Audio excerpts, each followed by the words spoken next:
Hey! Hey! Number 40. Chokes and consciousness. Look at us, the big 4-0. Thriving. Y'all, we are churning. We are established. If I'm thinking churning, think butter. Yeah, I was thinking butter. Cream. Yeah, cream. We're solid now and being dispersed in stores. Dang. Yeah, we big timing now. That's where we're at in the churning process. All right, I feel like that's pretty advanced. Going from turning to being on the shelf in the store. I didn't say we were making big sales Mm. or sales at all. I just said we were on the shelves. All right. Yeah, hey, that's where 40's at. Mm-hmm. Yeah, we're 12 away from doing this for a full year, which is kind of wild. Dang, that is crazy. Look at us. Yeah. Commitment, consistency. Mm-hmm. Enlightened ones. Thank you. Yeah. Shout out. That's right. All our listeners. Like, subscribe, follow, all platforms. Yeah. I haven't checked our YouTube in a while. I don't know how many subscribers we have. I haven't either. You know what? While we're enlightened ones, you're going to be on this ride with us in real time. Let's see if I can check it out now. Dang. What? No, I got to switch accounts. Oh, I can check it. I can look it up. Yeah. I'm going to call it. I think were we sitting at like 33? Yeah, 30 something. I'm going to say we are at 45. All right. Oh shit, we are at 45. Nice. Spot Dang. On. Wow. See, look, you just got to feel it. I didn't even hesitate. I just said it. Yeah. Oh, that's awesome. 5 away from 50. Get us to 50 enlightened ones. That's our goal. Dang. Okay, look at us. Tapped in. Yeah, that's awesome.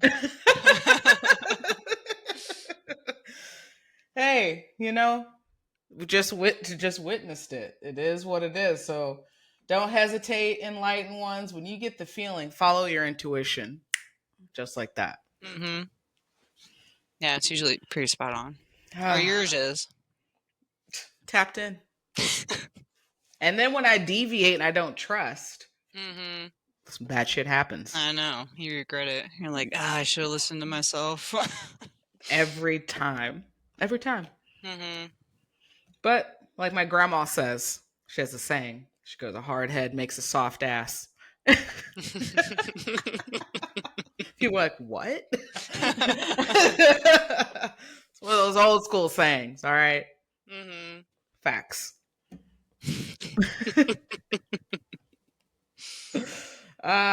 Well, Michaela, how I'm pulling up our pattern because we haven't done that in a while.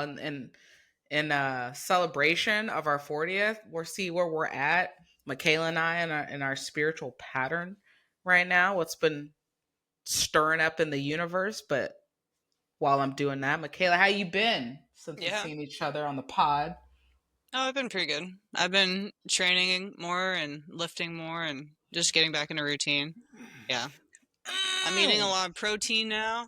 Okay. Yeah. Since we talked last time, you up the protein? Mm-hmm. Yeah, I've been consistent because I was eating a lot of protein and then I'd run out and then I'd just not buy any snacks for a while.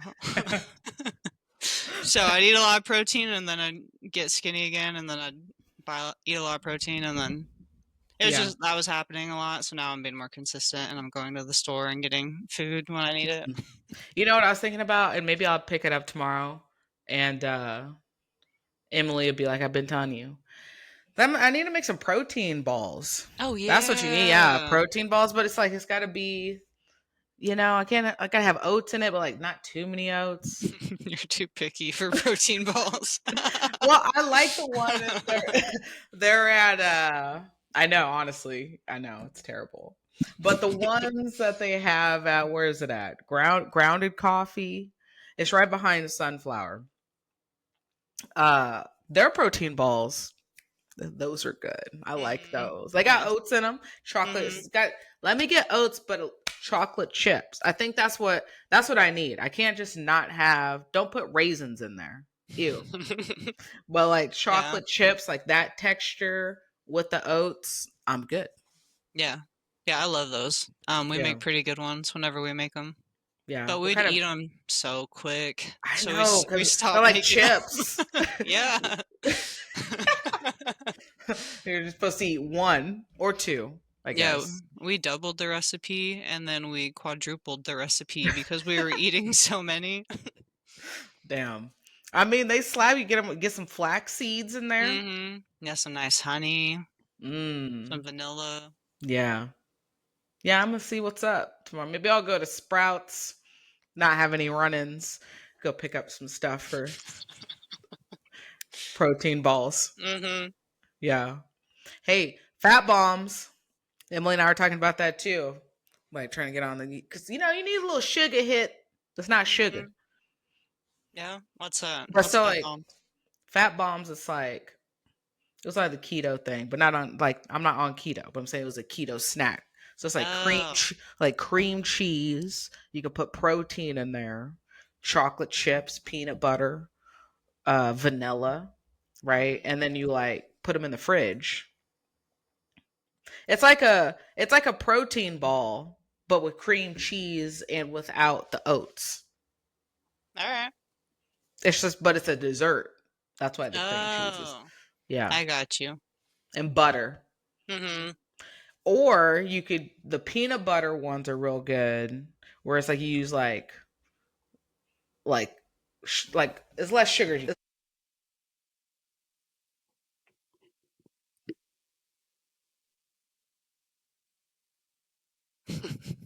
No.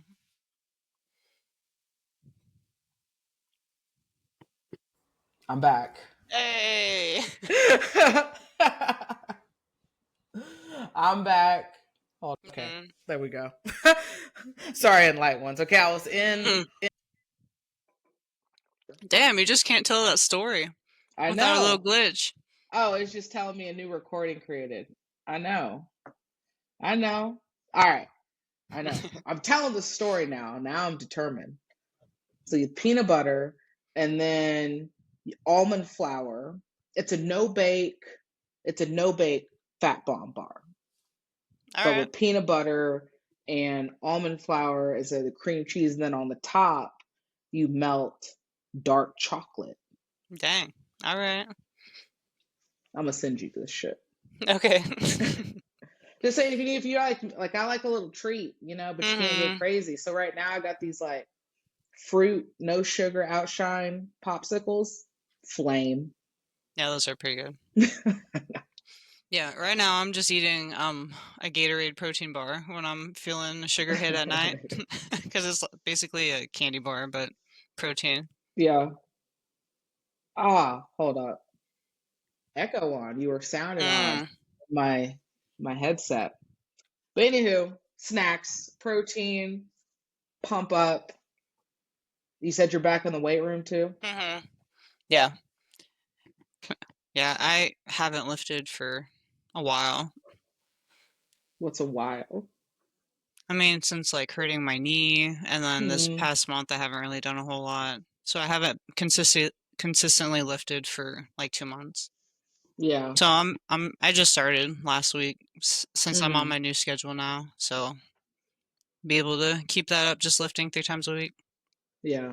Well, nice. I know. I feel that I finally got like back in a consistent like pattern in the weight room over the last couple of weeks. So we're feeling good. Yeah. Yeah, it feels nice. And I got free time with my new position at work.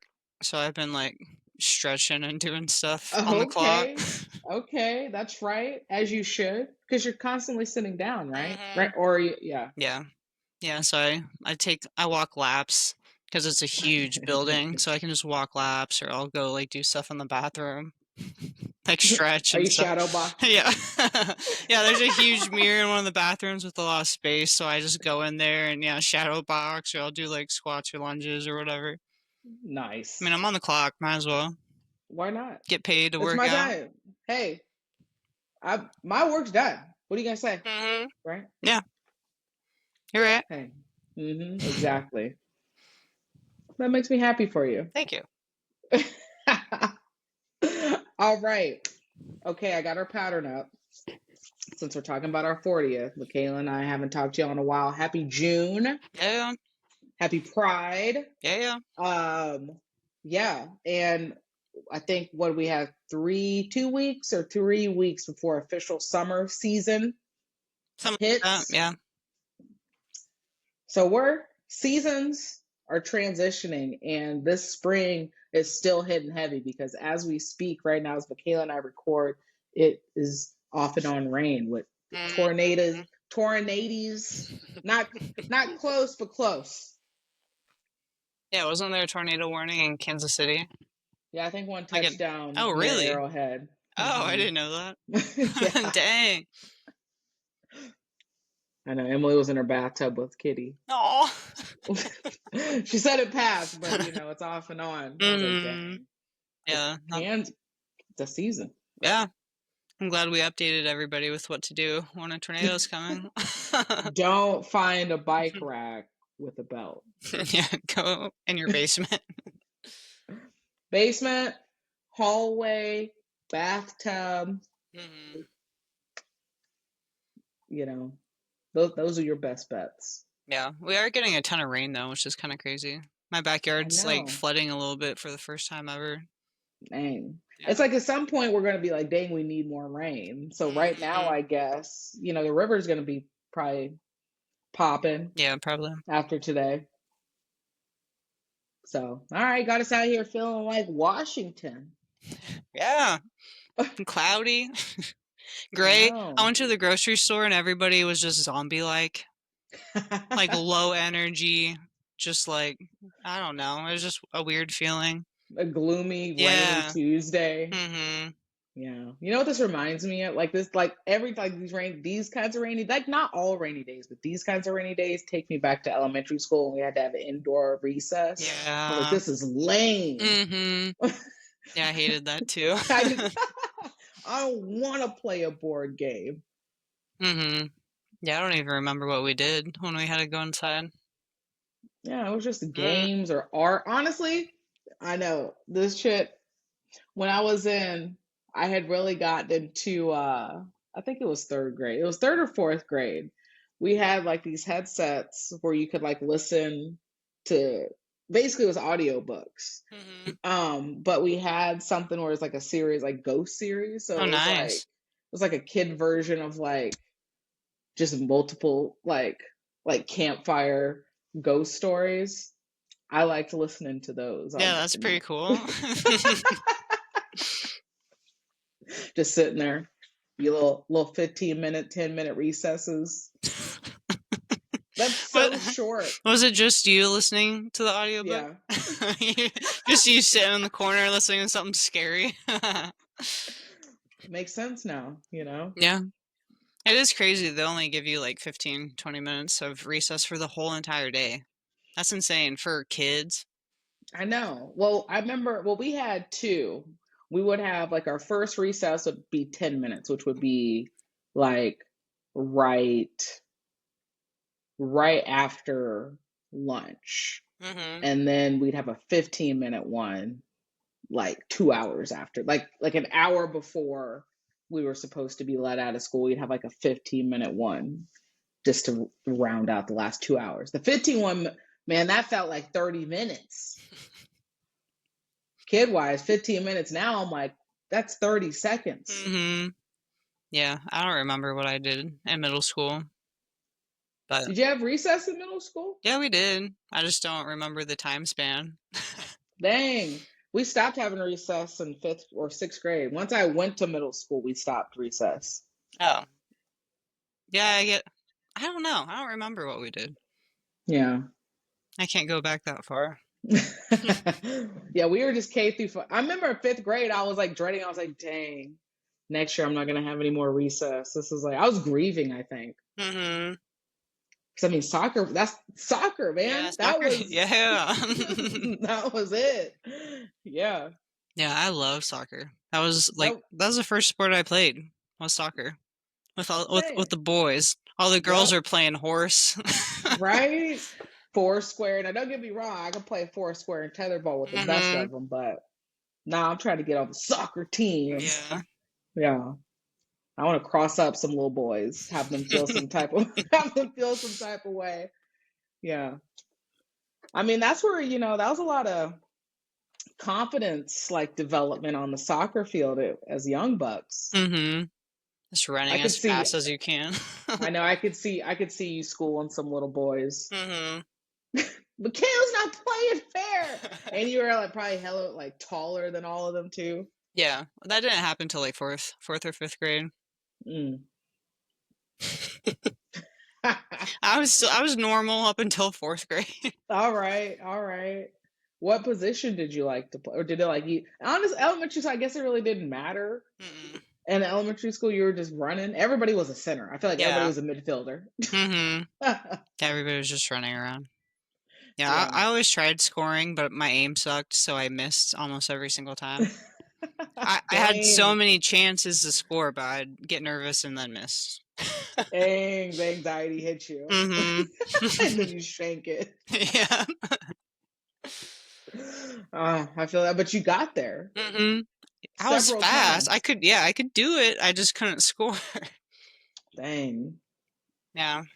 it'd be like that sometimes. Mm-hmm. Yeah, ball Hmm. sports just wasn't my thing. I had a boot. I had a boot, and I was accurate. Oh, that's awesome.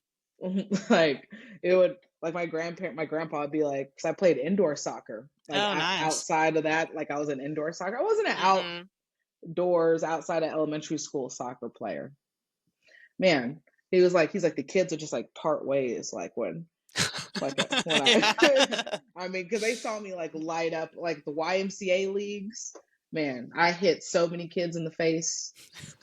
If you get in the way of the goal and Mm-hmm. your face is right there, I mean, That's so funny. You it's would over. just like bomb, like kick the ball as hard as you can. Oh yeah, Yeah, I remember we had kids that would do that in my class. Same yeah. thing, like Laces stay away. down, Yeah. stay away. Hmm. Yeah, dang, yeah. Soccer was the bomb. And then if you got like an extra, like if you got an extended recess, right? Everybody was good to get like tacked on an extra 5 minutes. Hmm. Yeah. Honestly, that was probably just the teachers being like, we don't have nothing Yeah. else to do. Yeah, those are the cool teachers. That's how they should be. Let's give them more Right? time.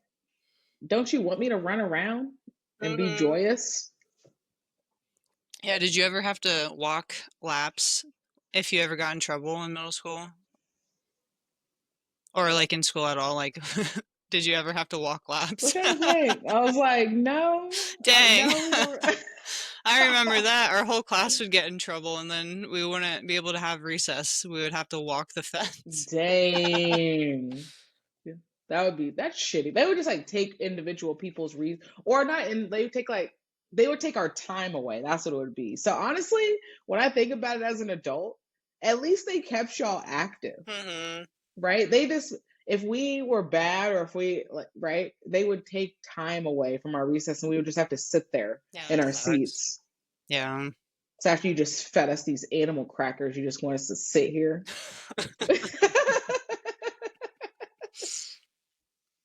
Yeah, that is worse.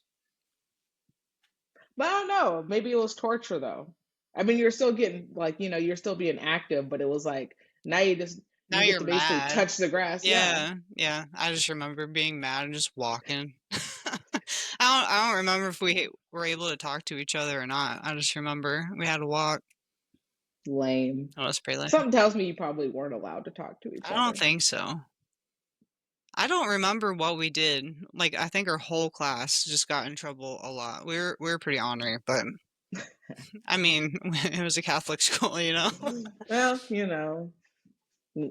just they didn't want you to be you. Yeah. Man. I was like, yeah, we were just my class we were just loud. Hmm. Like we didn't have a lot of like troubled kids. We just had like big personalities. And I always got most of the 9 out of 10 times I got in trouble was because I laughed. about something. I can see you doing that. Teacher telling you guys to be quiet, and then you just start cracking up over something. It was over. And then if I got some of the other class people to be like cracking up. See, I wasn't a class clown for the point of being a class clown. It was just like the kids just laughed because I was laughing, or they just thought it was funny.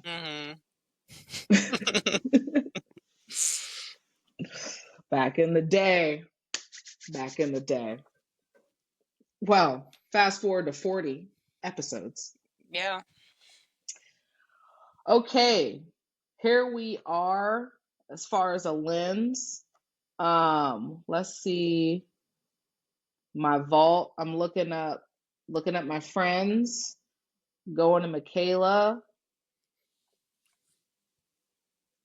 Yeah, we haven't looked at this in a while. We haven't. Okay. I'm trying to see if I share anything. Oh, here we go. Oh, that's me and Robin. Shout out to Robin. Shout out, Robin. I guess we share a pattern right now. Okay, daily vibe. Tuesday. Today is a great day to review your progress toward your goals. Nice. Even if you believe that what you're doing right now is supporting your potential, it's a good chance to refine your objectives. All right. That fits. Yeah, absolutely. 100. Okay. Let me I'm trying to find yours. Sometimes it tells you like you're just your individual friends. Yeah. Even if we don't. Yeah, I don't have that app anymore. I deleted it. What? Yeah. I needed space on my phone, so I deleted it. All right, that's fair. Okay, current friend. What's your pattern right now?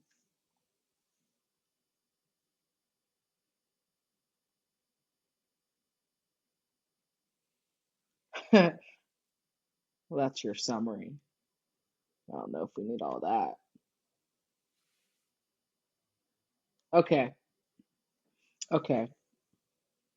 I'm just going to give you this one because it's till the end of December.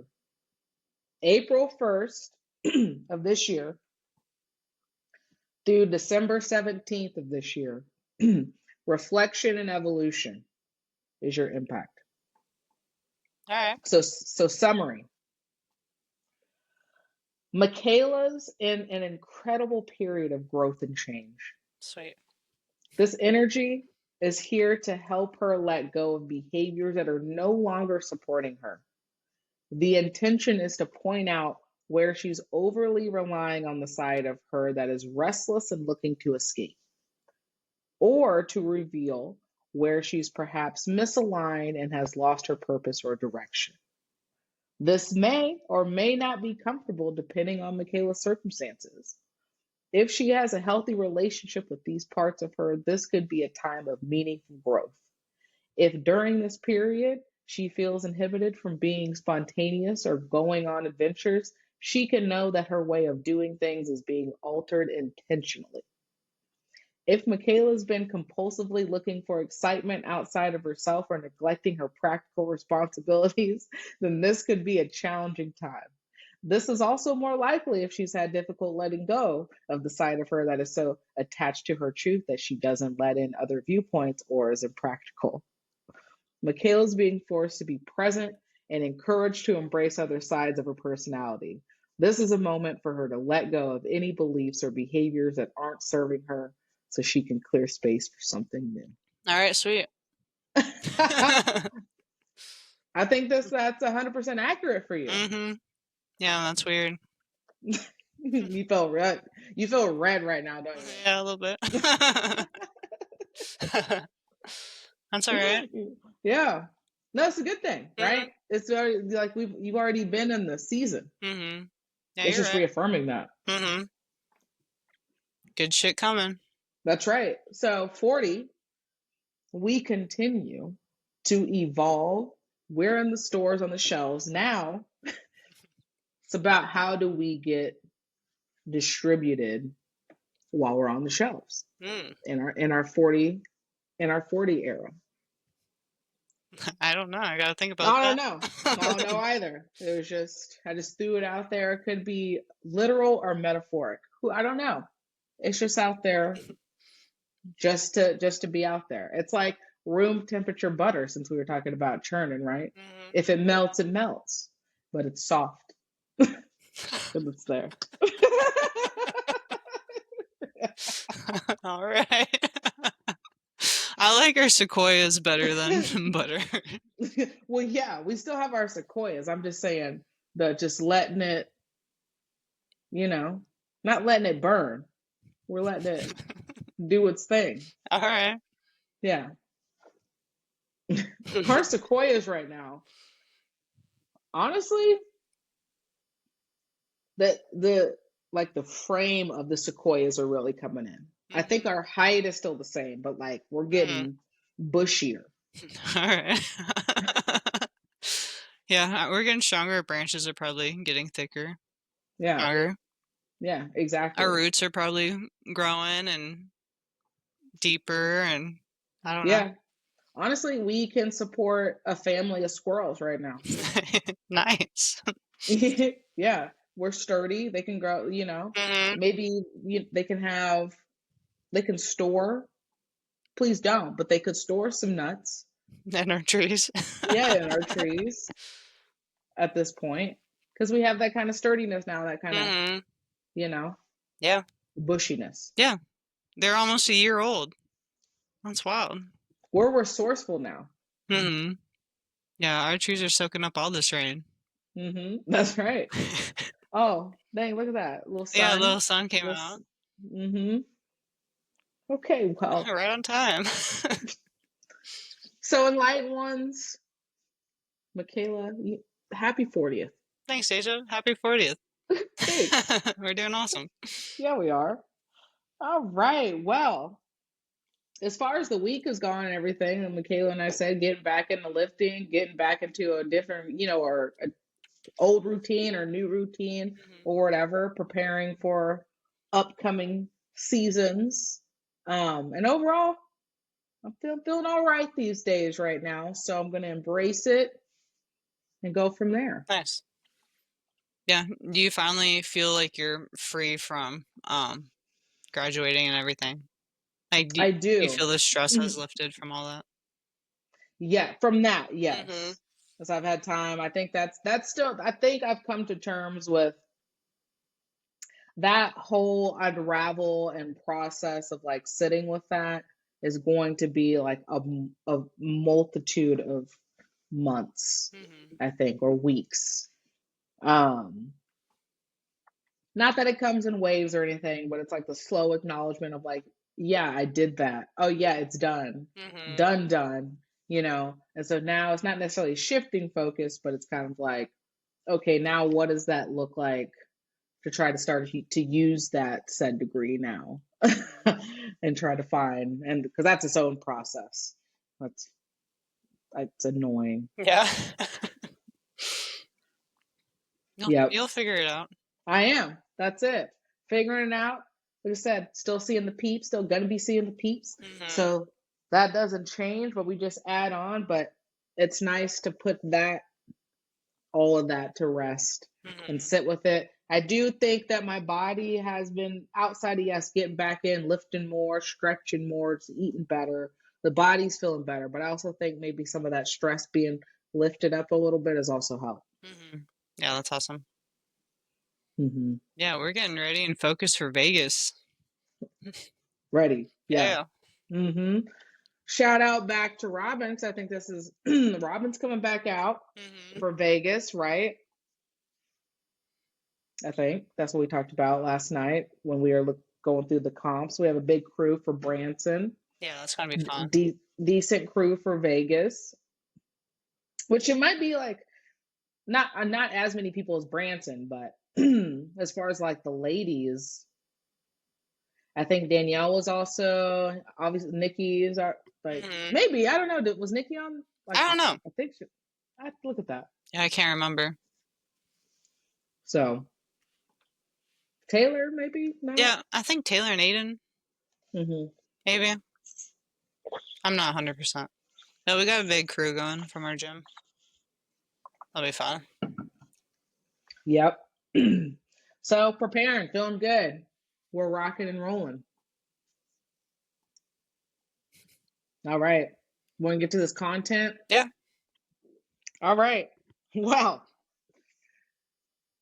as predicted, I guess by Erin Blanchfield, because she had said this is what she was worried about. And I was like, I mean, Macy weighed in, missed weight, and then didn't make the fight. So UFC Barber Blanchfield that just happened this past weekend.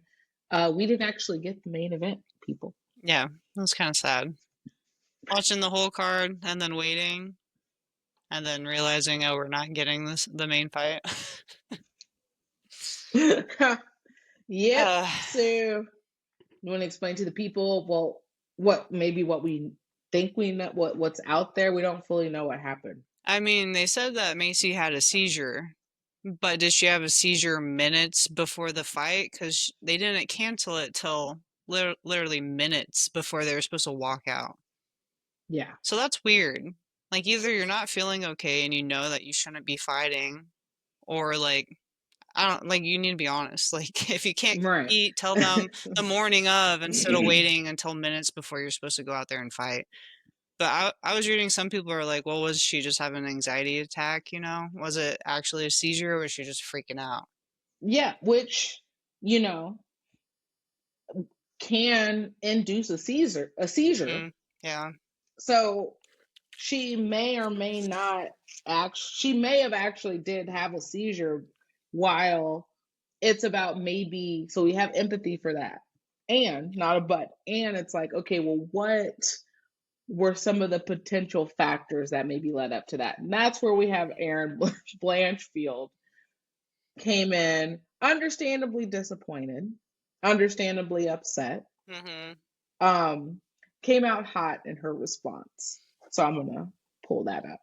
Yeah. Yeah, DC was like, "Oh, Erin's probably like angry, probably crying backstage," and then they put the camera on Erin, and she's just like smiling, like so happy. Oh man. All right. So tiny bit of like, so we were talking about this last week, a little bit, but Erin Blanchfield had expressed the week of the weigh-ins that she was nervous about Maycee Barber showing up to fight, because in the past Macy has had, I don't know if we call it a history, and not even necessarily a pattern, but maybe the last couple times, or like things have happened where she's gotten injured and the things didn't come out, or she got injured, or she didn't wait to cancel until like the last minute. Mm-hmm. And so this was already a fear. And so, like Michaela was saying, all right, came in, and mind you, she missed weight by a half a pound, or was a Yeah, pound and a half, it was, I think, by half. half a Yeah, pound, and she looked yeah, terrible. she did. I don't know, was that her first fight at 125? I don't know. I don't know what she Uh, normally fights at, but she I think it's looked rough. 135. Yeah, 125. If that's not her weight division, if that's what she was planning on, but yeah, she looked terrible at the weigh-ins. Um, I didn't know this, but to each their own.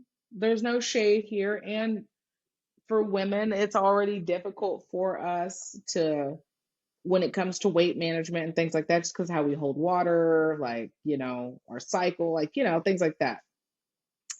But Macy this year, or not this year, but like last year, ended up getting a boob job. Mm, dang.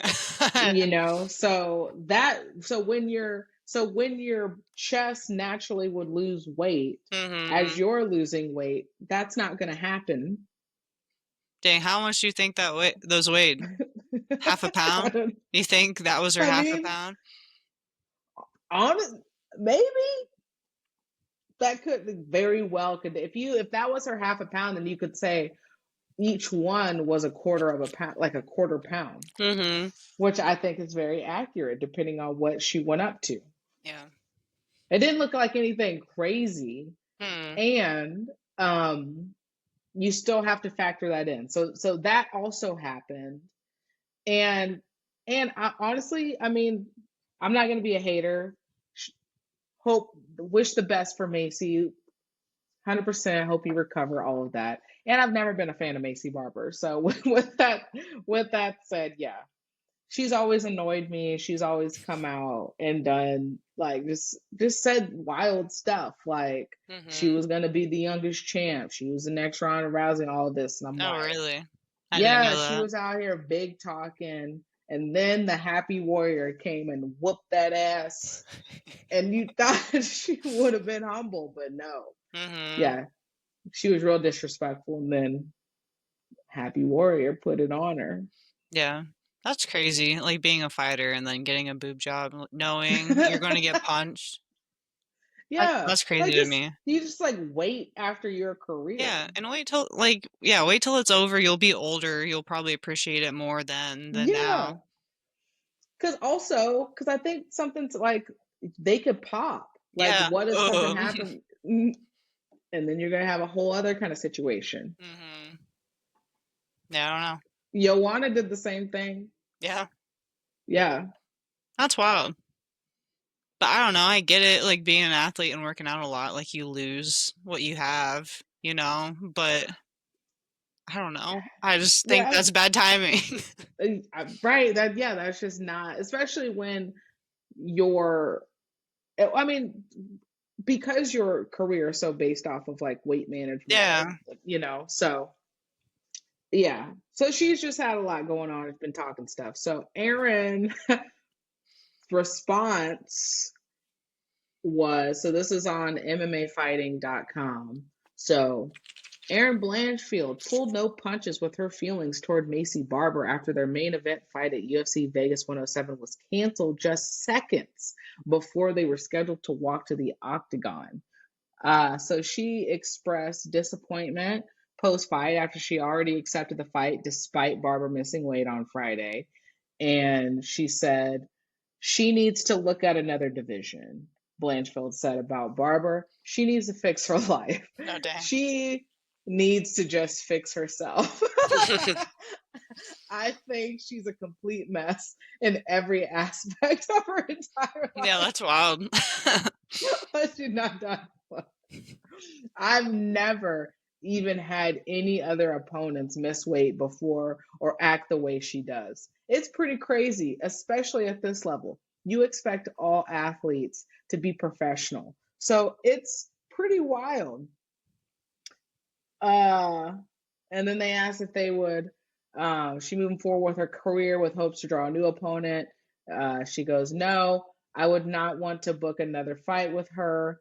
I would like to reassess, see who's available. I still want to fight within the top 5, still push towards that title fight. I think I need to talk to my manager, see what happens. Yeah, she's not wrong though. Like if you're in the UFC, you need to be professional. We expect you to be professional, being a UFC athlete. Yeah, I mean, if I if I read this about myself that somebody said about me is she needs to fix her life. She needs to just fix herself. I think she's a complete mess in every aspect of her entire life. What that's one of those like that's gonna stick with you for Mhm. literally years. Mhm. Probably the rest of her fighting career too. Don't miss weight again, Mhm. ever. And yeah, we'll see if she does fight again. Cause how many times has she backed out like that? I think, like I said, I think maybe this, maybe not just like a couple, two, three. Mhm. Uh, yeah, like I said, not like if the seizure it happened, what how it happened or what led up to it, who knows? And you can't discount all the other things that led up to it, which is where Blanchfield's frustration, comes from. And it's like, and you miss weight, and I still accepted the fight, and I warm up and do everything, and literally on the walkout. Yeah.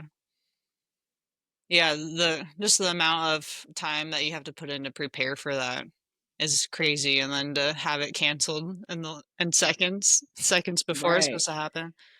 Now, let's say, okay, still a seizure, and she had a panic attack, anxiety. It's been a while. She came off, I think she was coming off an injury, like a knee injury. Maybe that's why this first time she's coming back. So again, completely understandable and valid. I don't want to be fighting being under those kinds of bright lights. Can't even imagine. And professional, right? Like, you've done this before. If you are having that much anxiety or whatever, hey, you got to go figure out how to get some help for that and whatnot. So again, the fight didn't happen. So Erin Blanchfield, that's money out of her pocket. I think she got her show and win money. Yeah.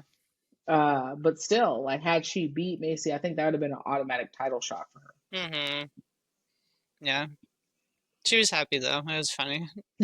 But maybe she was just like happy, like, hey, I was right. Like, I called this and it actually happened. Yeah. And I'm getting paid. Hey, that was the best case scenario that could have came out of that kind of situation. Yeah, the personalities of fighters is just wild. Like, they're all crazy, in some sort of way. Didn't you tell me a while back that y'all kind of have to be? Yeah. You have to have a crazy, like, belief in yourself to be a fighter. I feel like no matter what level you're at, you gotta be a little crazy to fight. Just a little bit. I don't think normal people want to fight people. No. Not at all. But we're not normal because we love it. We love what we do. Violence, but still with love. Also, great purchase on the prop knives. Yeah, those are fun. Yeah, they are. I was thinking of like different scenarios too, like different combos. Nice with the knife. Yeah. All right. They're prop knives, people. Yeah. But training, got to get ready, stay ready. Yeah, you never know. Dang, the way that Matt just held it, the way he held it upside down, like he was ready. I was like, dang, all right. Yeah. I got to work on my defense. Like disarming somebody with it. Ooh, that'd be cool. We could do that. Yeah. That's what we're going to do next. Yeah, we're becoming ninjas. Nobody's going to be able to mess with us. Yeah, we should bring out every weapon, like nunchucks, swords. Ooh, nunchucks. Yeah, swords would be lit too. What else? Throwing knives or stars. Yeah, stars. Oh, that'd be wild. That'd be really crazy to be accurate with throwing stars. To know that as somebody's running, you could hit them. Oh yeah. I would think like, yeah, go Achilles or like calf or like right behind the knee. Going for the ankles? Yeah, so you can disarm them. Like, cause think about it. You might only have like, if you have a ammo of like 6 stars, and I'm like, I want to use minimum, right? So I got to think like, okay, if I hit the Achilles on the first one, that might at least slow him down. It might not completely sever it, but maybe I do. And then boom, took one leg out. Okay, but you know how big the Achilles is? Like, okay, throwing a throwing star at a target that's like 4 inches big. It could happen. It could. Okay, like an Achilles, like a star, like a ninja star would be like a floppy disk size. That coming across your Achilles. Are you talking about the accuracy or the person wouldn't? I'm talking about accuracy. Oh, like, well, that's why we train. Yeah, you're right. That's just really crazy. That'd be insane accuracy if you could hit somebody's ankles with throwing stars. But yeah, we'll get there. Exactly. Just got to train. We're gonna have everything. That'd be sweet. Yeah. Like our crew, our Jiu-Jitsu Oh, crew's like the throwing star crew. we need to get windbreakers too. All right. So We can do all this.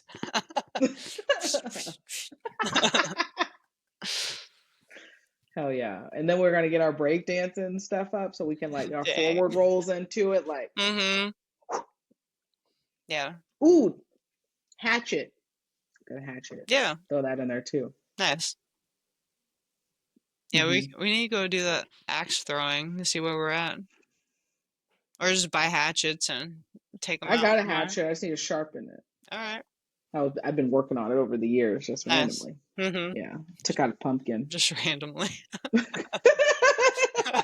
Feeling like throwing an axe.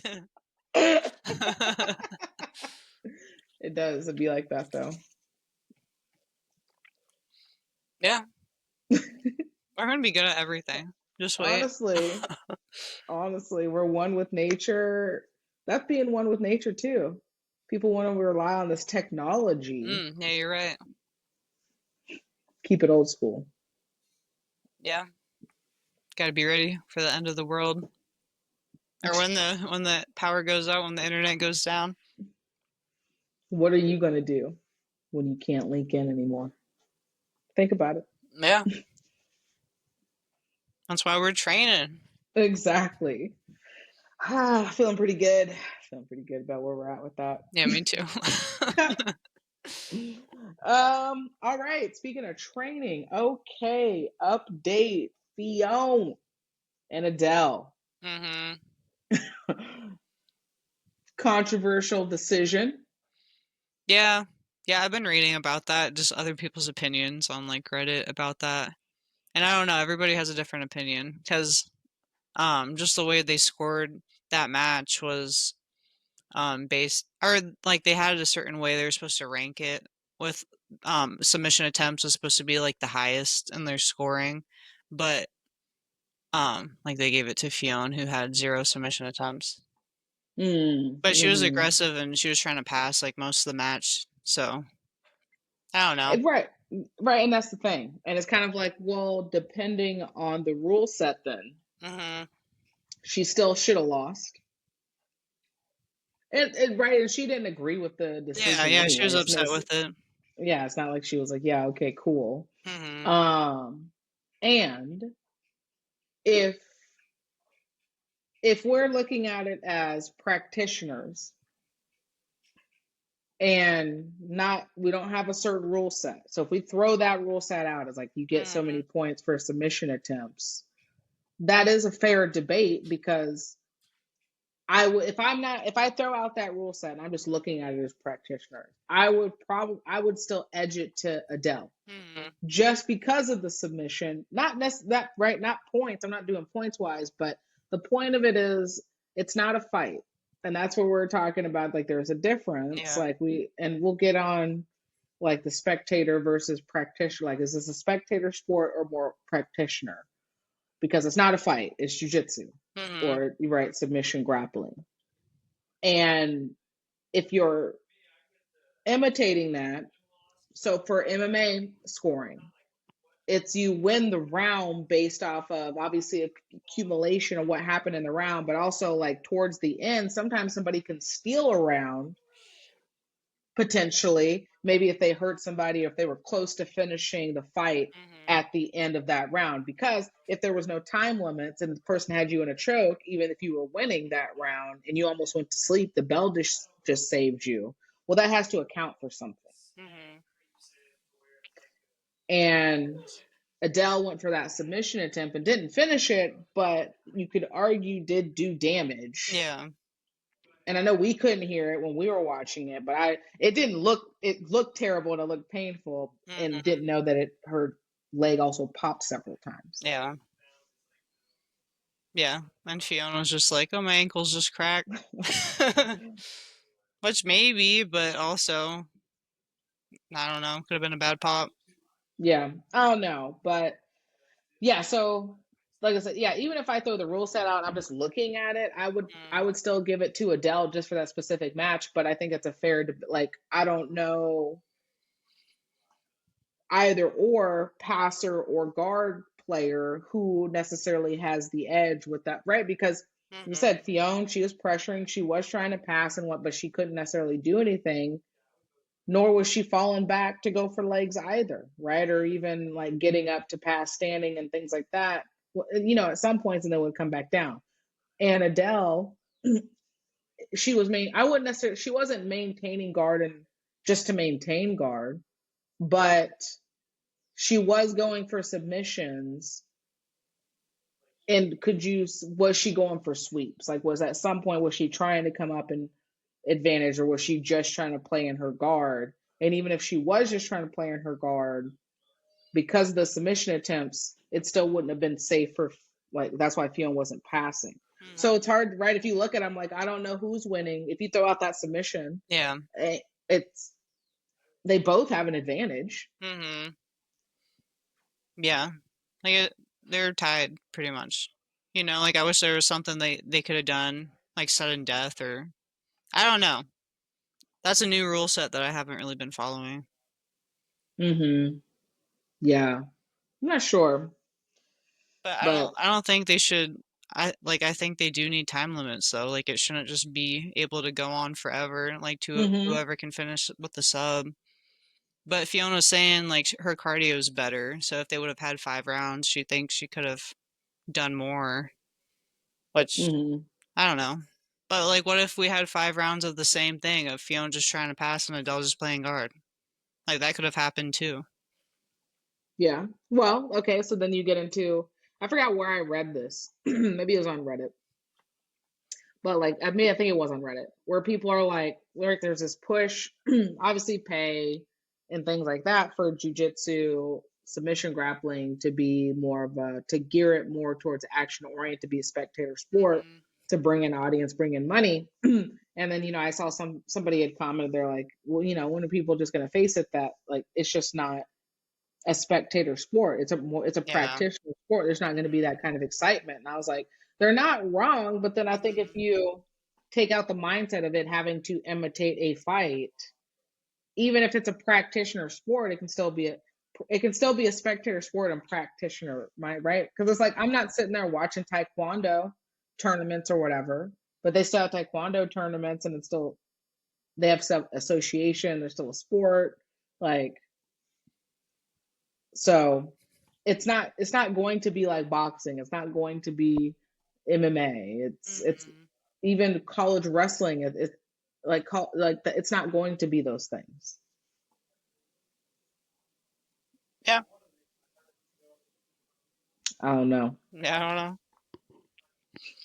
don't know. I'm gonna watch it. Yeah, But I'm just same. saying the average Joe, if you're trying to turn it into an average Joe spectator, and we're watching what we watch with Fiona and Adele, we're entertained by that.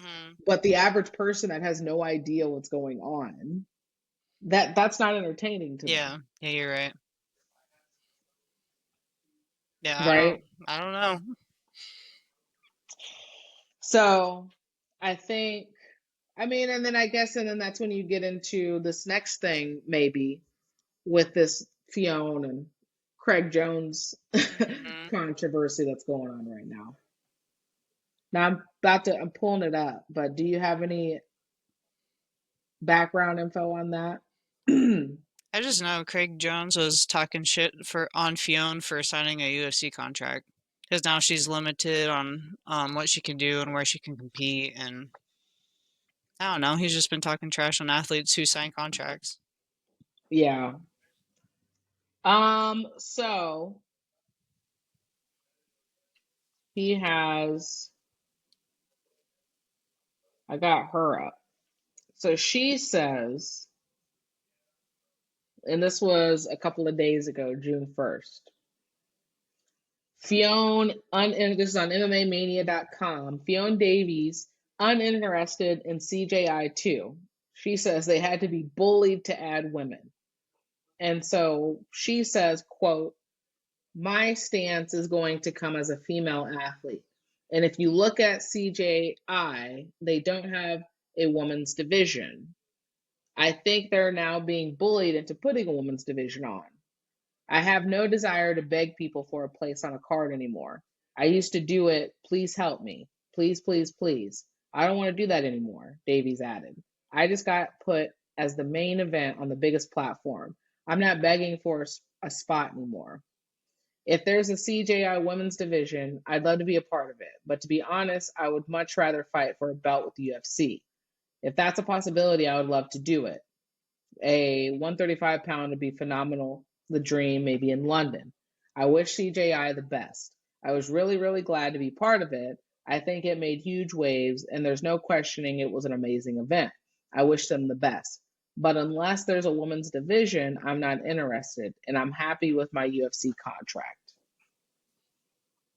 So, CJI 2 to add 100,000 women's tournament after being bullied. I think it's just a like a 4-man bracket.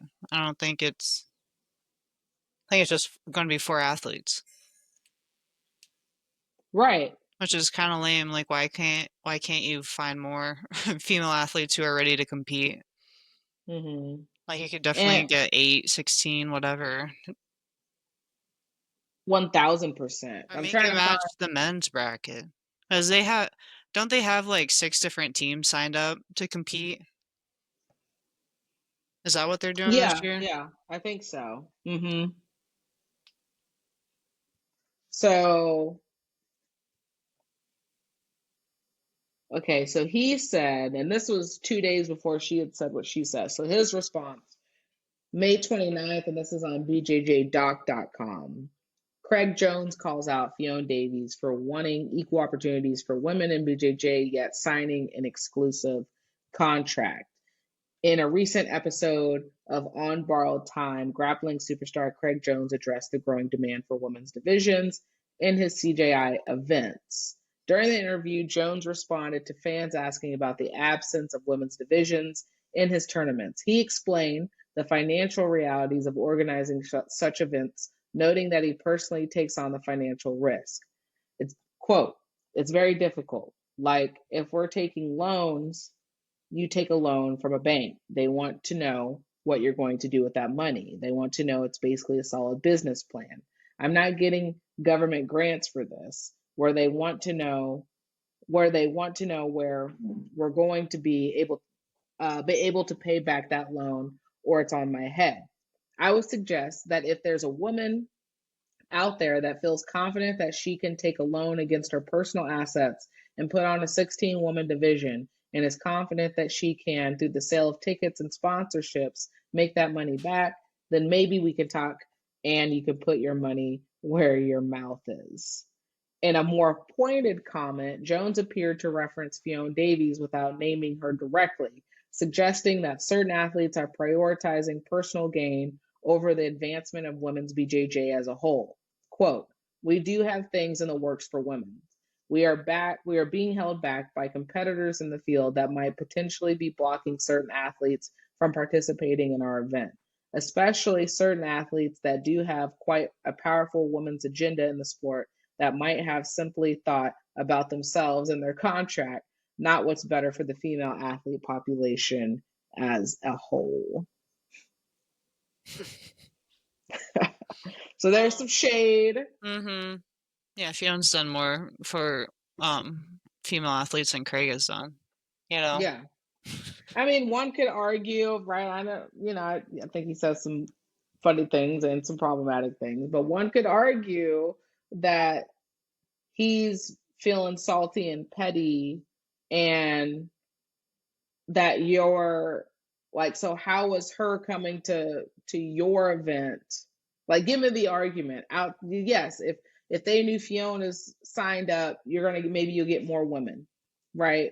While at the same time, you're still in essence somewhat profiting off of her name. Mm-hmm. To do that when you're also saying that she needs to be the one to put the money up to build her division, and by her going somewhere for money to get her name out there even more on a bigger platform, which is in essence still an indirect exposure for women. she's still giving back. Mm-hmm. It's just not under his platform. Yeah.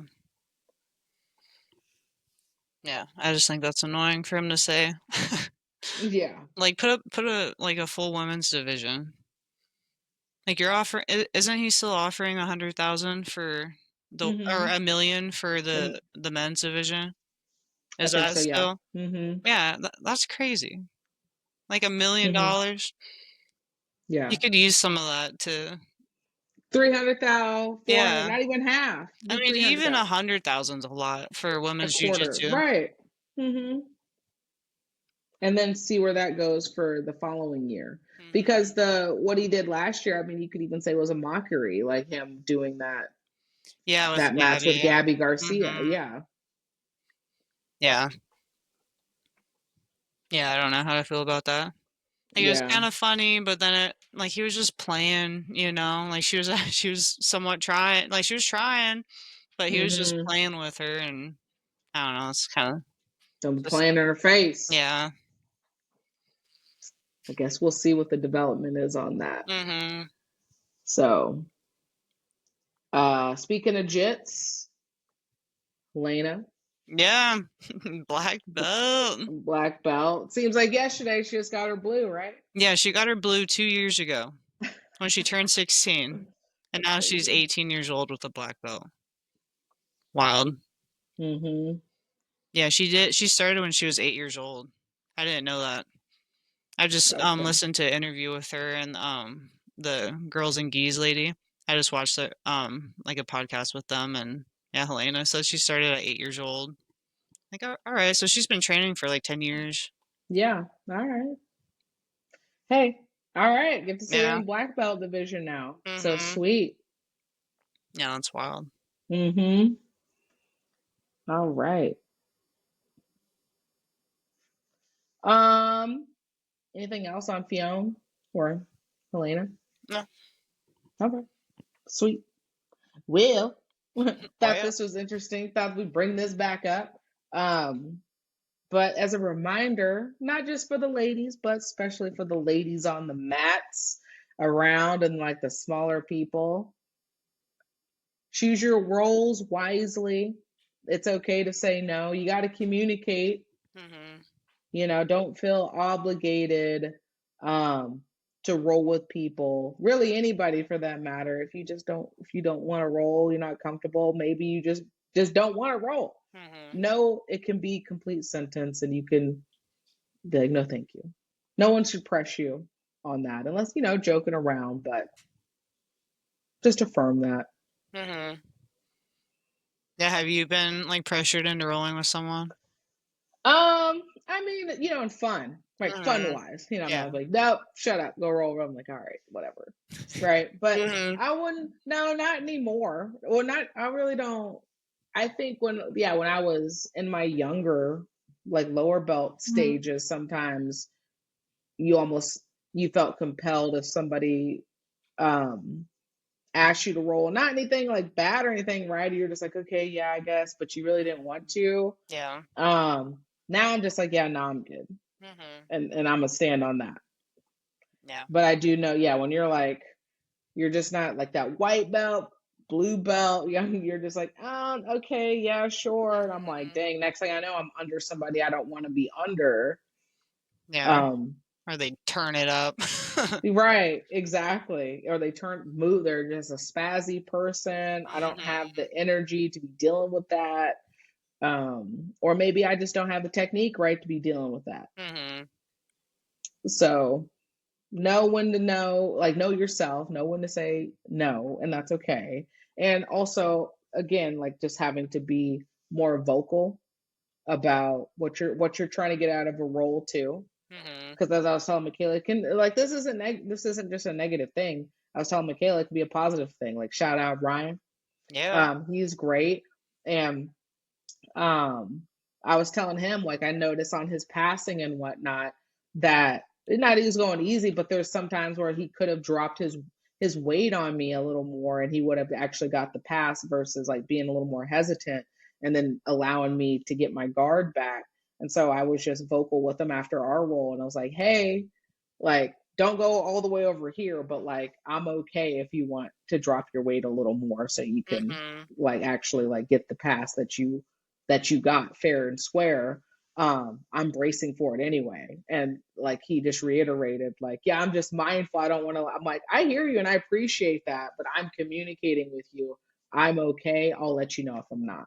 So I think that's the other thing, right, to keep in mind is like communicate that with people too. Yeah. Awesome. Ryan's a good, awesome role for being a big guy. Love for he's one of my favorite roles. Like if I'm feeling tired, fatigued, body's feeling beat up, he's probably going to be one of the people that I feel one of the most comfortable rolling with. Yeah. Yeah, that's awesome.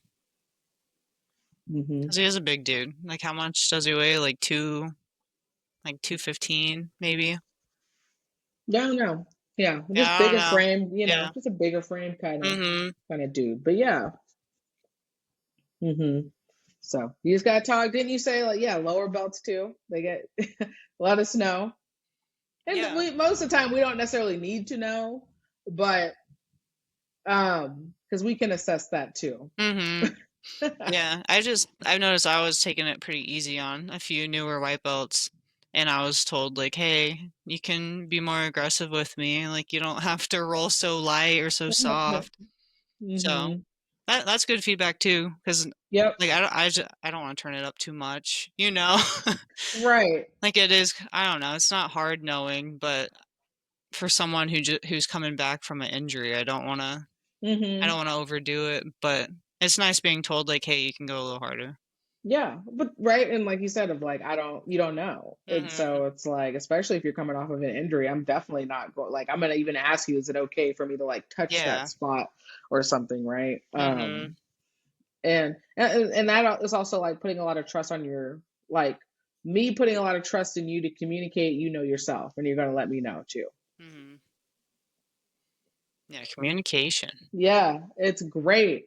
I mean, even sometimes when I was like the reason I said what I said just a little bit ago, of like, you know, sometimes we do know, and you might say something, we're like, no, because I've had like people being like, hey, I really want you to like turn it up, and I'm like, I mean, I will to a point with you, but at some point, like that's just not helpful for either Yeah. of us. And like, what do you want me just to smash for what reason? Yeah.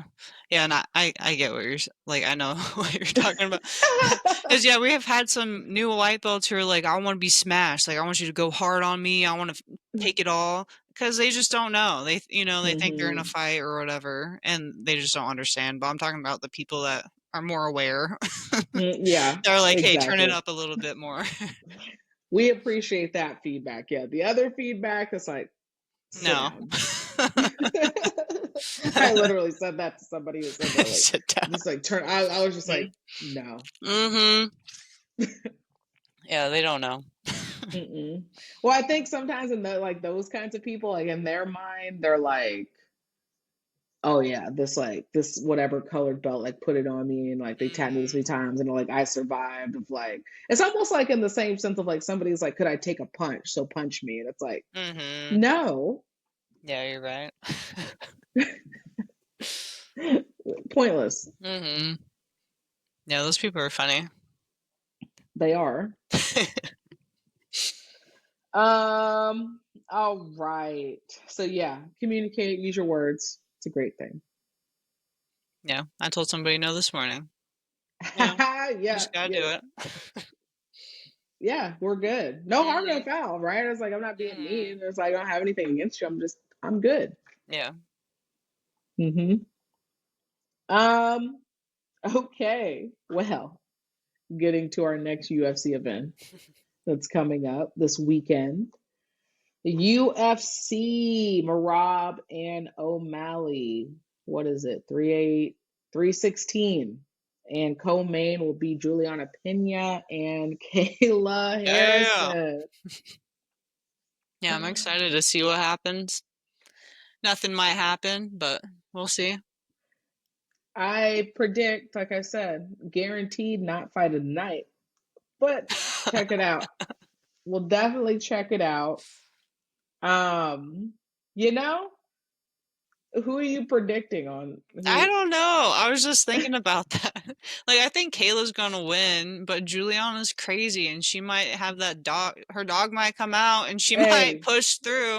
got And that dog in her. the little chihuahua that won't stop yapping. Well, John Anik from MMAfighting.com. John Anik says, nasty effing prick, Juliana, being counted out. So he is quoted as saying, I just recently went back and watched Amanda Nunes versus Juliana Pena 1 at UFC 269, and that's all the film I need to watch right now. Pena's head coach, Rick Little, has said to me over the years just how mean and nasty she is. And man or woman, she is just a nasty effing prick. And I just think toughness plus cardio plus self-belief plus the desire to be in the trenches, right? She's never looking for a way out. She's not looking to tap because the going gets tough. And I think that's what you need against an otherworldly decorated two-time Olympic champion like Kayla Harrison that has to deal with the fight before the fight. Like few fighters really have to deal with. And that's probably something that I shouldn't say in a broad sense, but I can't help but wonder aloud how many times Kayla Harrison is going to be able to make weight in defending this belt if she's actually able to win it. I don't know the answer. There's not a UFC women's featherweight division. Hi, Roxy. Yeah. As far as I'm concerned right now. So there are a lot of question marks on Kayla Harrison's side. But I think for me, I'm just really encouraged by Juliana Pena's experience, her doggedness, and her sort of, as trite as it sounds, never say die attitude. Yeah, that's the crazy self-belief right there. I mean, that is a factor. And that's what makes me believe, like, she might have a chance if Kayla doesn't come out aggressive. You know, if Kayla's not on her A game, like, Juliana could potentially win, but... Hey, what I will say is it might be a great bet. It might be a great bet to put some money on Juliana. Yeah. Just for the upset. Now, my initial thought would be, of course, Kayla, but these factors I cannot ignore. And I don't like Juliana, but I can't ignore these factors of I might have to give it to Juliana. Unfortunately, I think I'm giving the slight edge to Juliana to pull off the upset. Yeah, that'd be wild. But that would tell us, like, that would show Kayla's true colors, you know? If she really deserves to be in the UFC or not. But I don't know. Ruined. That Amanda Nunes comeback would be ruined. Yeah.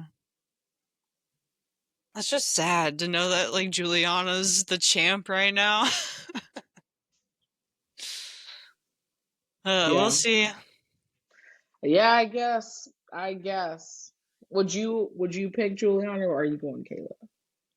I don't know. Like, I want to go Kayla just because I like her more, and I feel like she has a better chance. But Juliana's annoying. Like, Juliana's a turd, you know. Like, she might be able to pull through, and I don't know.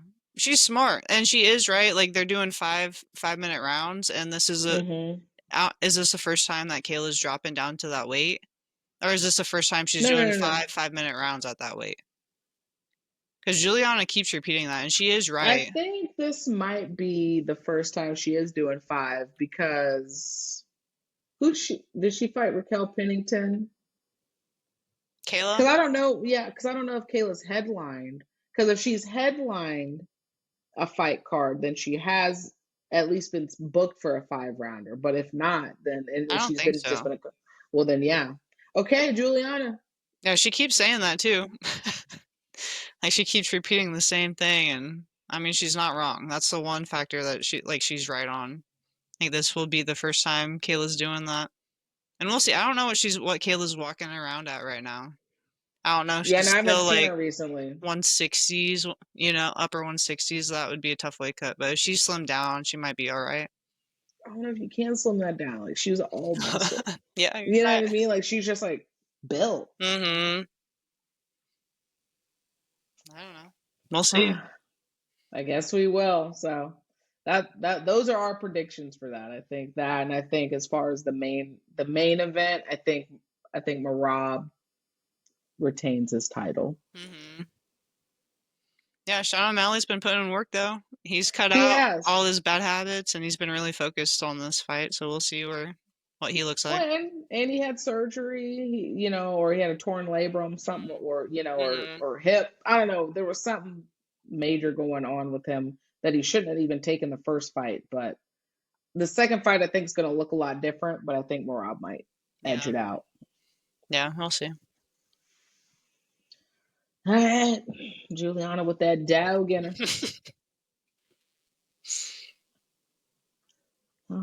Well, anything else as content or local news or anything else? For local news, Lawrence Fight Club's now having a women's kickboxing class on Fridays, so that's cool. Nice. Like Friday evenings, I'm assuming. Yeah, 7:30 in the evening. Okay. I'll probably start doing that next week. Hell yeah. Lawrence Fight Club, ladies, Friday night. Get some throw some hands. Yeah, sounds fun. Okay. Haven't sparred in forever. Yeah, you're going in. Going in. Take Lauren with you. I might, yeah. Yeah, Lauren's been going there just to lift by herself because she lives right next to that gym. So she's just been going in there and lifting. Just like, all right, Lauren. She's in the lab. Yeah. In the lab right now. Yeah, she's getting strong. Mm-hmm. Was already strong, but. Yeah. Yeah, thinks she's drinking her protein too. Yep. So, all right, we'll hit up Lawrence Fight Club, ladies. Anything else coming out? No, I don't think so. No. All right. Well, we want to transition to topic of the week. Yeah. All right. So our topic of the week this week in Light Ones, we have success without burnout. Woo! Because, right, as we amp things back up, we kind of get back into a competition season, cleaning stuff up nutrition-wise. I know sometimes for myself personally, I can hit a point where I'm like, I'm annoyed. I don't want to, I don't want to eat this sugar-free popsicle today. I want to have ice cream or, I don't want to roll hard today. I want to do X, Y, and Z. And I was kind of thinking, like, we've talked about maintaining your joy in past episodes and whatnot, but I was kind of actually thinking about this because LeBron and Luka just did a podcast together, and I wholeheartedly agree with this when it comes to all the sports. But LeBron, they were talking about how, like, nowadays, right, kids have to be specialists. Like, they're not playing pickup games of basketball anymore. They're not doing the soccer games or whatever anymore. Just everybody's a midfielder because we're just out here, right, enjoying. We're just rolling because we like to roll, and yeah, we can turn it up, but we're having a lot of fun with it, kind of, right? So when you have these specialists, and now you got to be in a camp, or you got to just specialize in, like, you have kids just like they don't do all sports. And that was LeBron was saying. He's like, when I was growing up, we did everything, right? We did track, we did football, we did basketball was the main, but we did it all because you just did sports for the passion and the joy of sports, not to necessarily focus in and be good at this one sport. Yeah, and honestly, I think doing that makes you a better athlete, being a multi-athlete or supported athlete. Like, I think you need a little bit of everything to be the best, like, to later on be the best in whatever you're focused in. I 1000% agree. But I do think that, like, social media is making kids think, like, oh, I got to be the best of the best, like, I can't just have fun. No, I mean, even when you look at the little kids, which is amazing. If I'm going to go spectator wise, when we were seeing the little kids, we see grappling, we see them with the competitions, the little kids that were at, what was it?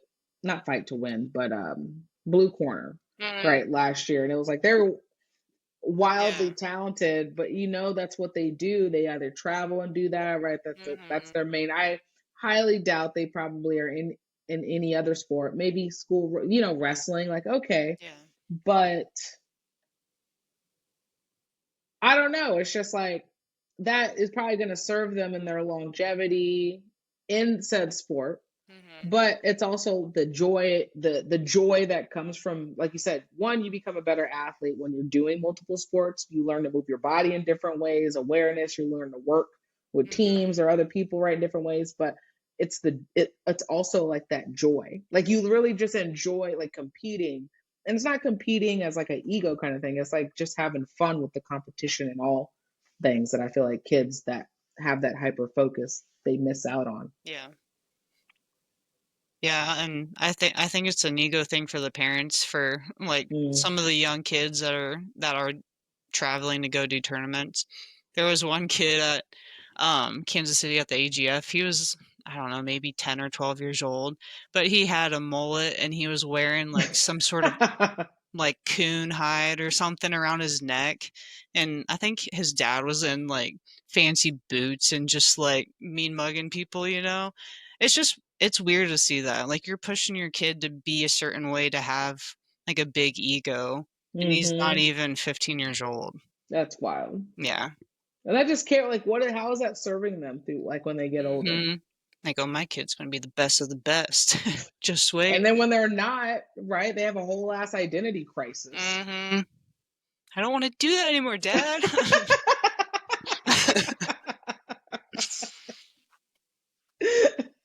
Ugh. Yeah, that's what it I'm is, though. over it.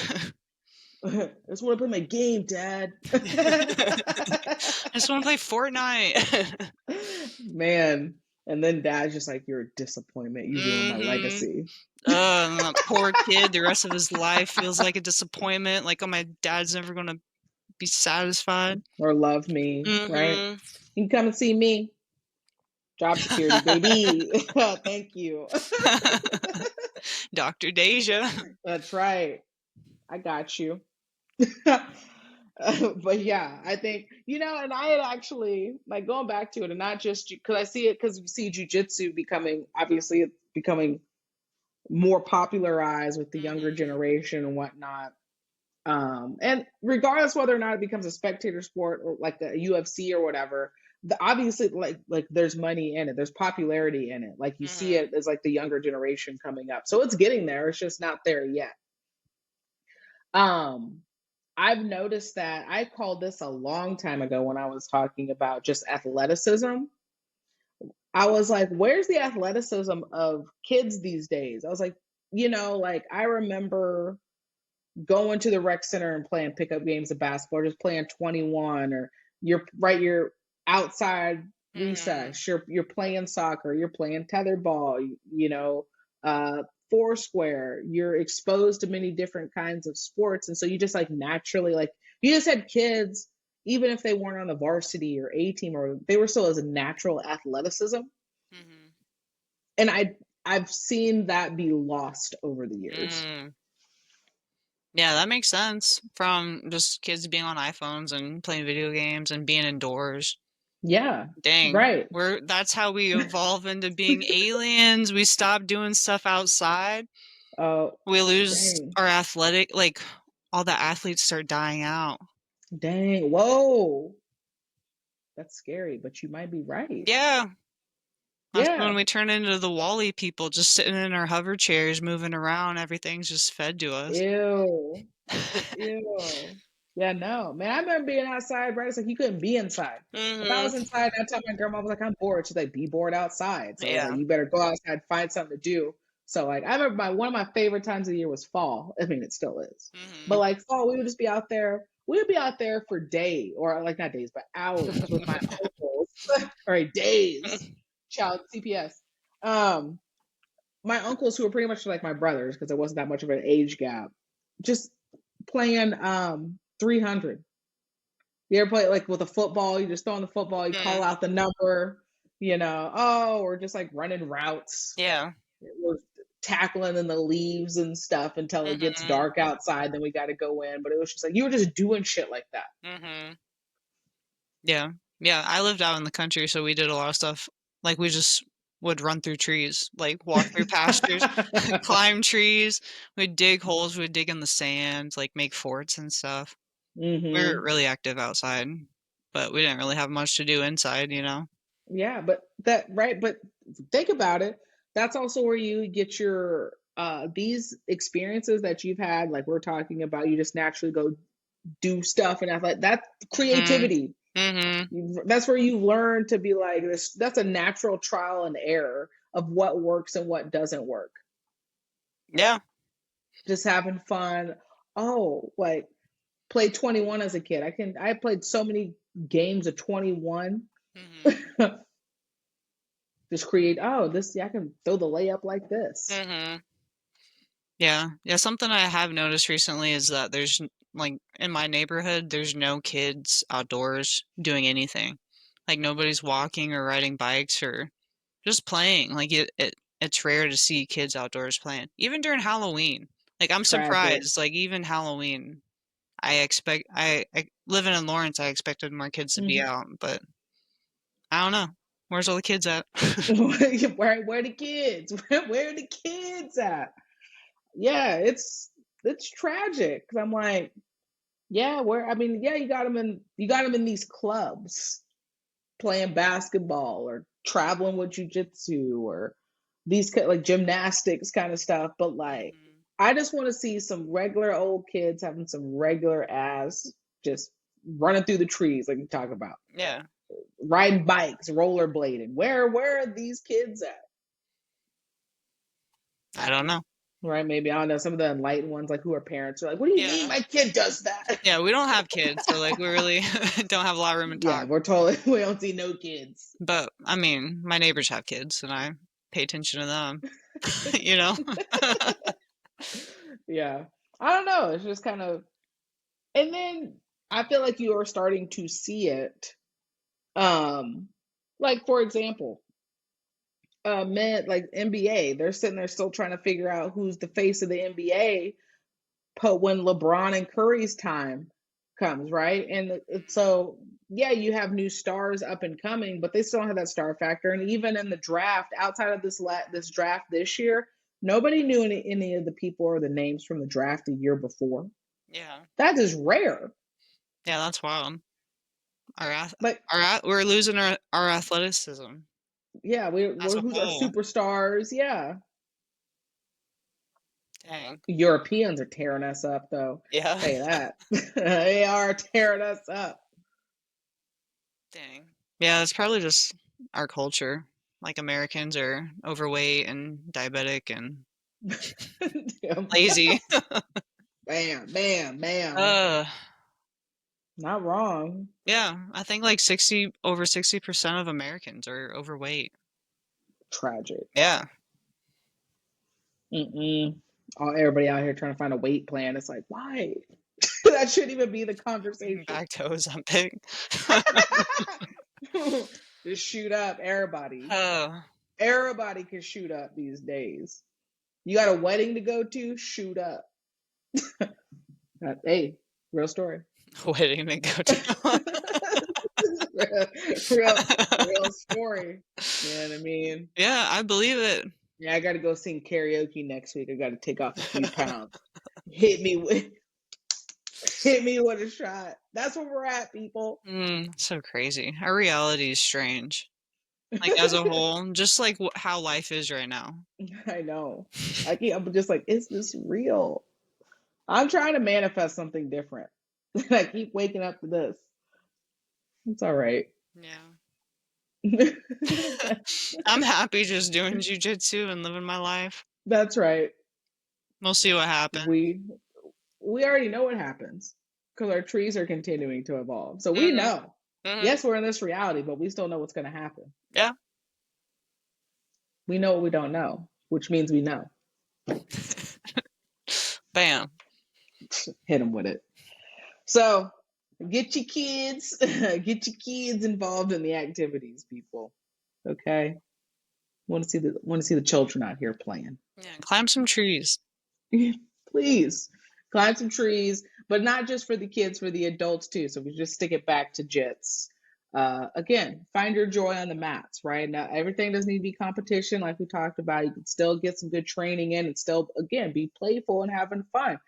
That's where creativity comes in. That's one of the biggest selling points, if you want to say a selling point for jiu-jitsu and MMA and just because you get to be creative, right? I was like, I don't know, like I know the foundation, I know how to do an arm bar. Mm-hmm. Now I do it in multiple positions, many different ways. But can I hit this arm bar in this sweep doing this? I wonder what would happen if I did this. Yeah. That's what makes it fun, right? You know, just don't lose that playfulness.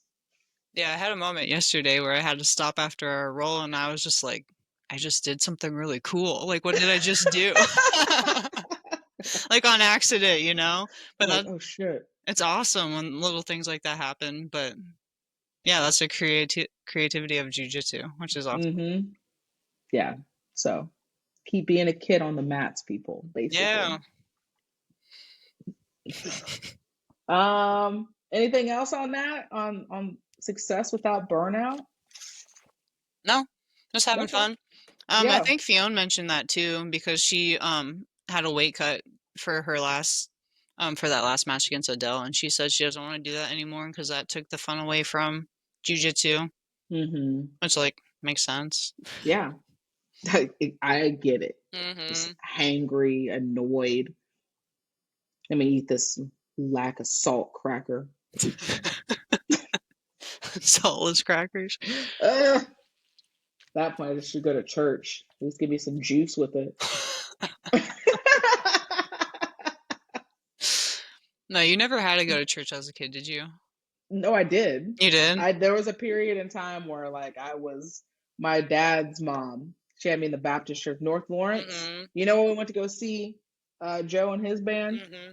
Right over there for like Yeah. 3 year span. Sundays, that's what we did. Because I had to go to Sunday school, and then we had the adult, and then you had to eat afterwards. Dang, yeah. It was terrible. Yeah, I had to go to church like almost every Sunday of my life up until up until I was out of the house.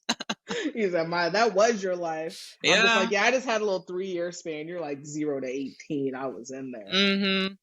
Yeah, we didn't have to eat afterwards. We went out with my grandparents instead, but that was fun. That was fun. Mm-hmm. But still an hour every Sunday of my life. That's so much. I'd be hungry during church. Right? That's the worst. Like waiting for the cracker because I would be so hungry. Couldn't wait. Can I get another one? No, just satisfy just a tiny, tiny bit. Dang, I'd be trying to go to sleep. I'd be like trying to take naps. I get in trouble. I'm like, I've been here. We've been here since 7:30 in the morning, and it's 2 p.m. Yeah, that's crazy. That's the full day is kind of wild. It was Old Baptist Church. You were there all day, all day. Because it was like, then they would just like, it was like, okay, we're on our 12th song. Okay, like 10 of these, it's not in here. Mm-hmm. You just did 10 songs off of one word. No, that's wild. Yeah, tired, and then the whole. I'm like, how does everybody know this is not even a song? You just made this up today. That's what it was. Creativity. I was ready to go home. Mm-hmm. Ready to eat. Yeah. Ate a biscuit at 6 a.m. Saltless biscuit. Saltless biscuit. Saltless crackers. The butterless biscuit, honestly, is what it was. Just all dry. Mm-hmm. Yeah, and then the pastor or the priest, they had to touch it to give it to you. Right? You know? Like, I don't know where your fingers and your hands have been. You've been out here sweating doing this the whole time, and you want to give me a cracker? I'm like, I guess there's a little bit of salt, I guess. from their little sweaty tips. Yeah. And then that little like just like tease of juice that was like enough to wet the palate, but not. I never drank the juice. I never drank the juice. I was kind of grossed out because everybody would drink it from the same thing. Oh yeah, no, we had a little cup. We had individual. Oh, you had a cup?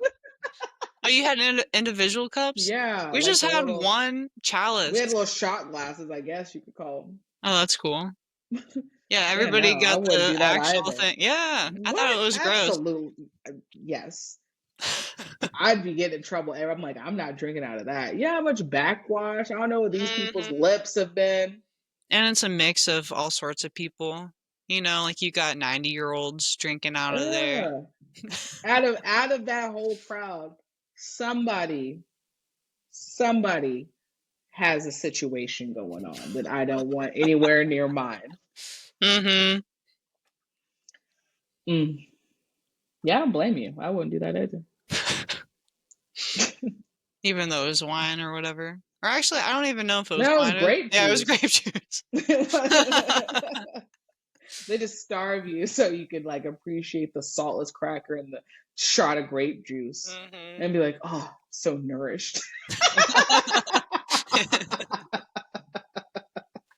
So fulfilling. Nah, just piss me off. And those like hot, tight ass pantyhose too. Oh, itchy. Yeah. Gosh, I hated that. Yeah, I didn't wear pantyhose, but my mom tried getting me to wear other stuff, like dresses and skirts and everything. You're like, no. No, yeah, I was a tomboy. Like, I don't want to be wearing this. Right? Man, the day I was able to wear like pants. I was like, life changed. Yeah. I had to stay in those dresses. I hated it. I was like, I'm gonna rebel when I get older.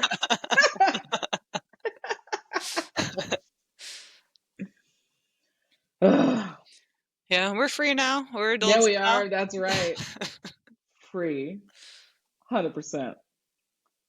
Well, speaking of free, ready to transition to the Zen. Yeah. All right, enlightened ones. All right, I haven't been practicing. My bad. Don't matter. Yeah, that wasn't the best.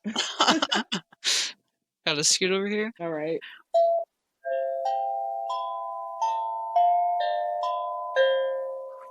There we go. Okay. That was like had full sound. Nice. Yeah. Didn't need to practice. It just came to you. Yeah. Trust your intuition. Yeah, that one was not bad. Yeah. I do want to get a giant drum, though. Maybe one of these times I'll have one of those huge hand drums. That'd be lit. The sound's going to be awesome. Well, we'll embrace it when you bring it. All right. Yes. Well, enlightened ones, here we are at our end, our Zen talk for the week. Fulfillment lies in the journey. All right. Basically, do you climb a mountain to see another one? Or can you climb the mountain and enjoy the view? I mean, you can do both, right? We don't want to climb the mountain to then, we want the next goal to climb another mountain, but you just climb said mountain. So you got to stop and take in the air. Embrace the fulfillment, right? Embrace the achievement that just happened. Take a minute. Bring it in. That is going to equal burnout if I climb this mountain to immediately climb another one. Have you ever seen the speed climbers, though? That just hike? They're lit. Yeah, that's awesome. Now, I wouldn't do it, but envy. Yeah, I'd want to do... I would climb a mountain like that. Not an icy mountain, but a normal, during the fall, I'd climb a mountain like that. Yeah. More power to them. Get busy. Yeah. Right? So it's like if we're in nature, since we're talking about nature, if I climb a tree, lay there for a minute. Right? You don't want to climb the tree to come right back down. What's the point? Yeah, you're right. It is fun climbing up really high and just sitting there, just looking at the view. Yeah, exactly. So, again, we come back. As you'll notice, these things overlap from past. Embrace the process. Have fun. Be joyful. Engage yourself in multiple things. Yeah. And stop and smell the roses. Yeah, slow down. Yeah, that's something I realized. I don't slow down until I'm forced to slow down. I'm like, oh, this is nice. You rebel against it for a little bit, naturally. Yeah, you're right. I do get angry. Like, oh, I want to do what I want. Yeah, but then you settle in. Yeah. And it is good to not be going 100% all the time. Yeah. It's like, if we're talking about food, crock pot. It's like, yeah, we can make spaghetti, right? Spaghetti, like we talked about, slaps on the stovetop. I'm here for all kinds of spaghetti. And there is something to be said about slow cooked spaghetti sauce. Mm-hmm. I haven't done that. Try it out one day. All right. Yeah. It's just like your chili, right? You've gotten to a point where you let your chili just cook. Yeah. I'm an expert on my chili.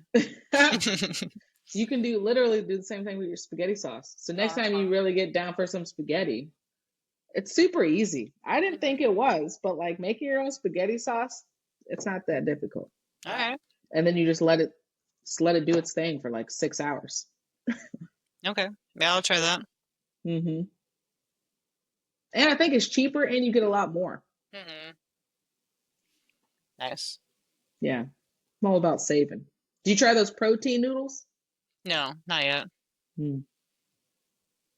Well, I will. Yeah, check them out. Mm-hmm. Protein. Yeah. Yeah, I need as much as I can get because it's so hard getting all the protein in that you need. Like I'm supposed to get like 160 grams at least. I can't do that. That's crazy. That's so much. Yeah. So much. Mm-hmm. But the protein noodles will help. I'll try that. That's right. So, right, find your fulfillment, people. Take pause. Slow down. We don't want to necessarily get forced, but hey, if you get forced, resist for a hot second and then just settle in. Mm-hmm. Do you slow down naturally, or do you have to be forced to slow down? Forced. Yeah. Same. Yeah. Same issue. Dang. Things just go. I've been trying to work on it.